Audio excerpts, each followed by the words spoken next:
Hello.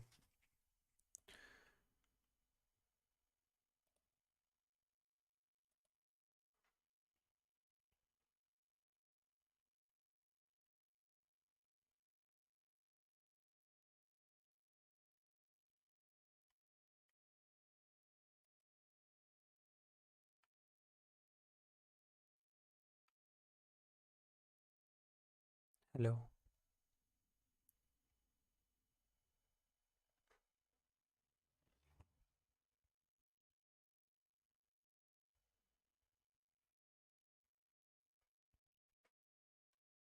Okay, are we live?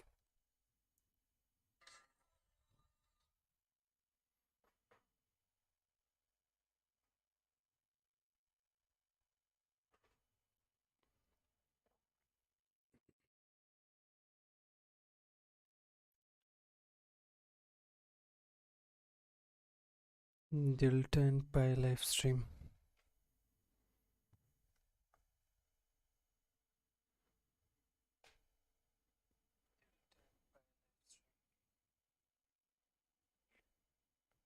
The function of education, no?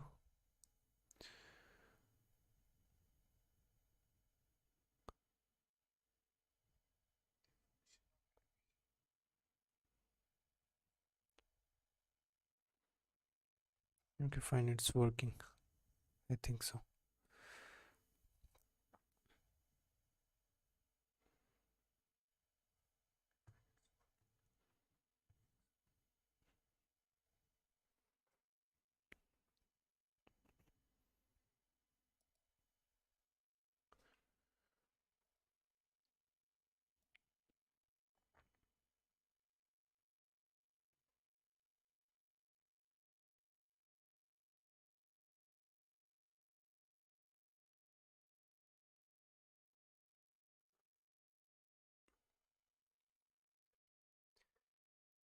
The function of education.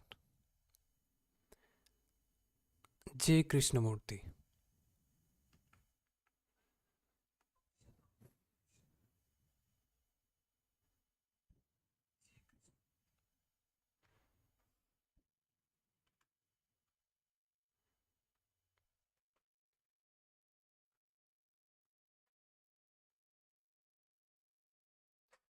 I wonder if we have ever asked ourselves what education means. Why do we go to school? Why do we learn various subjects? Why do we pass examinations and compete with each other for greater grades? So, what does this so called education mean and what is it all about? So, this is really a very important question, not only for the students but also for the parents, for the teachers, and for everyone who loves this earth.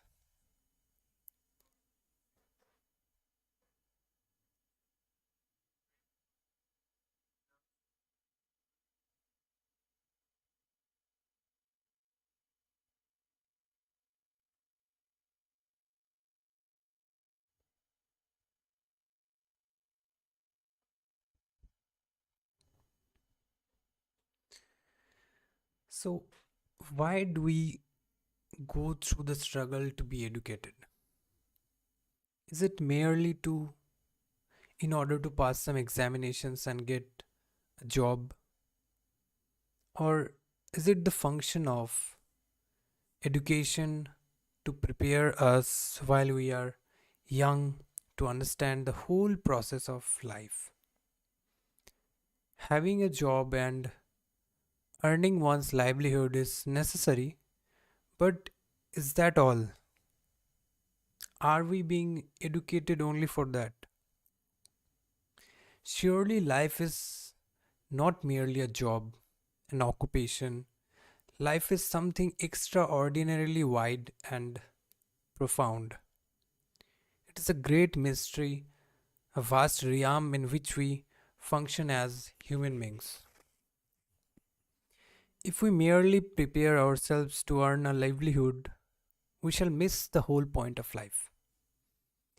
And to understand life is much more important than merely to prepare for examinations and become very proficient in mathematics, physics, or what you will. So, whether we are teachers or students, is it not important to ask ourselves why we are educating or being educated? And what does life mean?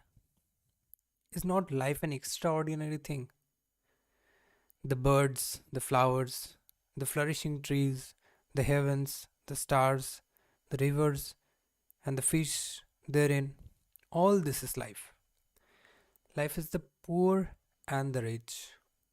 Life is the constant battle between groups, races, and nations. Life is meditation.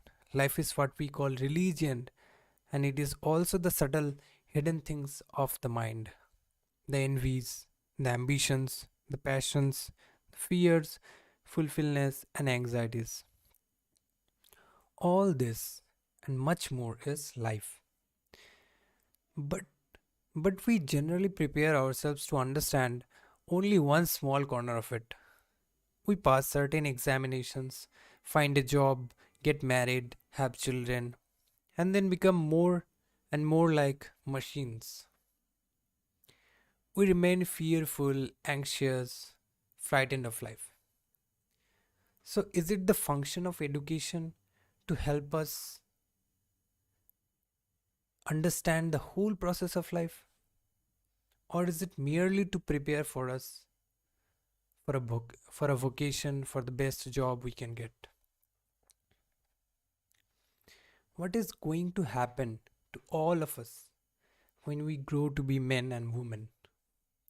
Have you ever asked yourselves what you are going to do when you grow up? In all likelihood, you will get married. And before you know where you are, you will be mothers and fathers. And and you will then be tied to a job or to the kitchen in which you will gradually wither away. Is that all that your life is going to be? Have you ever asked yourselves this question? Should you not ask it? If your family is wealthy, you may have a fairly good position already assured. Your father may give you a comfortable job, or you may get richly married, but there also you will decay, deteriorate. Do you see? Surely education has meaning unless it helps you to understand the vast expanse of life with all its subtleties, with its extraordinary beauty, its sorrows and joys. You may earn degrees, you may have a series of letters after your name and land a very good job, but then what? What is the point of it all if in the process your mind becomes dull, weary, stupid? So, while you are young, must you not seek to find out what life is all about? And is it not the true function of education to cultivate in you the intelligence which will try to find the answer to all these problems? Do you know what intelligence is? It is the capacity, surely, to think freely without fear, without a formula, so that you begin to discover for yourself what is real, what is true. But if you are frightened, you will never be intelligent. Any form of ambition, spiritual or mundane, breeds anxiety, fear. Therefore, ambition does not help to bring about a mind that is clear, simple, direct, and hence intelligent. It is really very important while you are young to live in an environment in which there is no fear. Most of us, as we grow older, become frightened. We are afraid of living, afraid of losing a job, afraid of tradition, afraid of what the neighbors or what the wife or husband would say, afraid of death. Most of us have fear in one form or another. And where there is fear, there is no intelligence.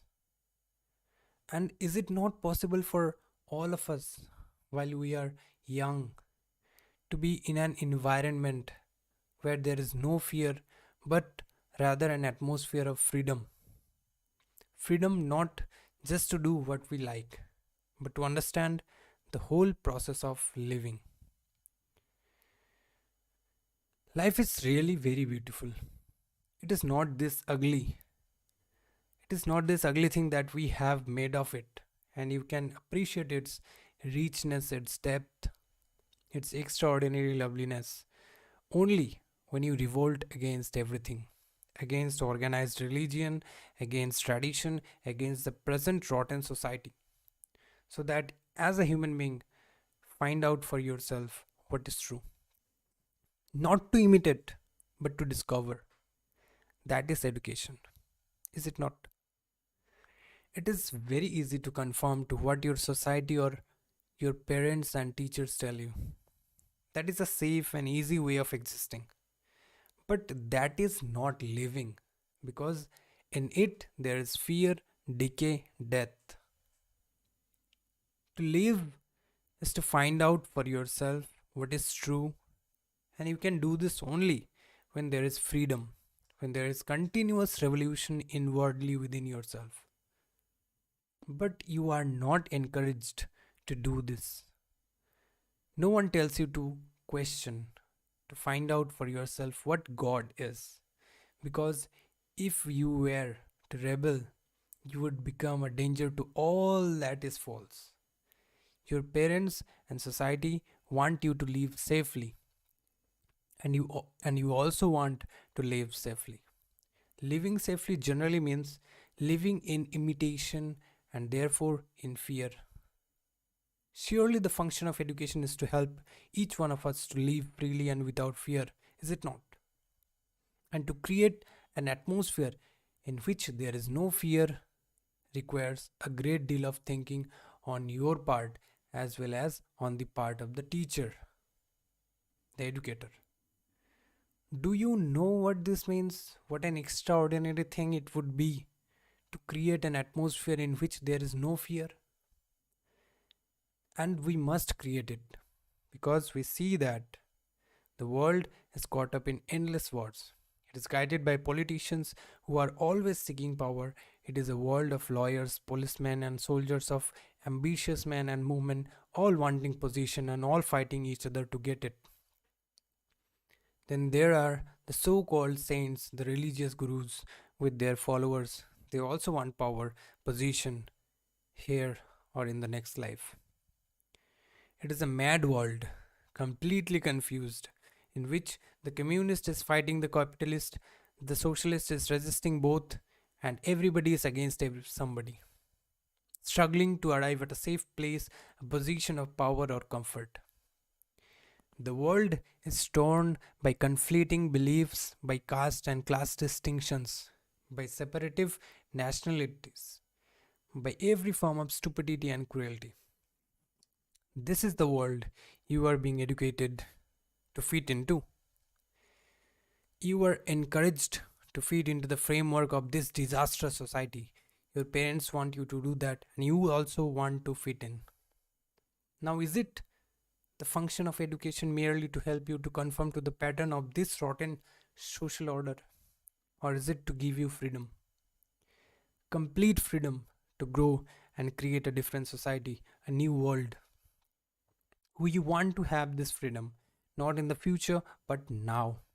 Otherwise, we may all be destroyed. We must create immediately an atmosphere of freedom so that you can live and find out for yourselves what is true. So that you become intelligent, so that you are able to face the world and understand it, not just conform to it, so that inwardly, deeply, psychologically, you are in constant revolt. Because it is only those who are in constant revolt that discover what is true, not the man who conforms, who follows some tradition. It is only when you are constantly inquiring, constantly observing, constantly learning that you find truth, God, or love. And you cannot inquire, observe, learn. You cannot be deeply aware if you are afraid. So, the function of education surely is to eradicate inwardly as well as outwardly this fear that destroys human thought, human relationship, and love.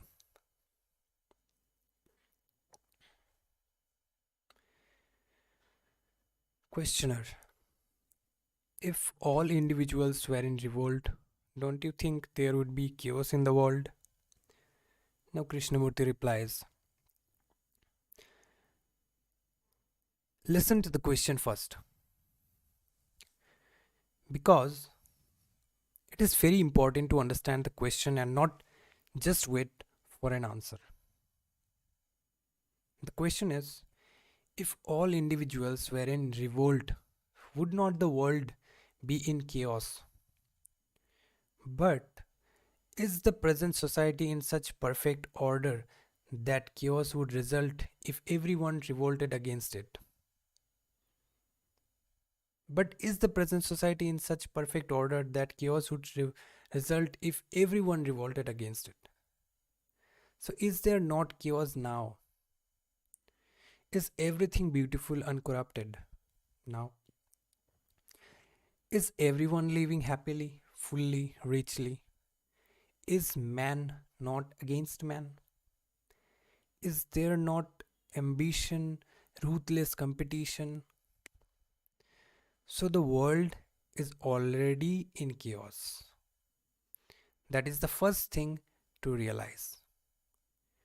Don't take it for granted that this is an orderly society. Don't mesmerize yourself with words. Whether here in Europe, in America, or Russia, the world is in a process of decay. If you see the decay, you have a challenge. You are challenged to find a way of solving this urgent problem. And how you respond to the challenge is important, is it not? If you respond as a Hindu or a Buddhist, a Christian or a communist, then your response is very limited, which is no response at all. You can respond fully, adequately, only if there is no fear in you. Only if you don't think as a Hindu, a communist, or a capitalist, but as a total human being who is trying to solve this problem. And you cannot solve it unless you yourself are in revolt against the whole thing, against the ambitious acquisitiveness on which society is based. When you yourself are not ambitious, not acquisitive, not clinging to your own security, only then can you respond to the challenge and create a new world.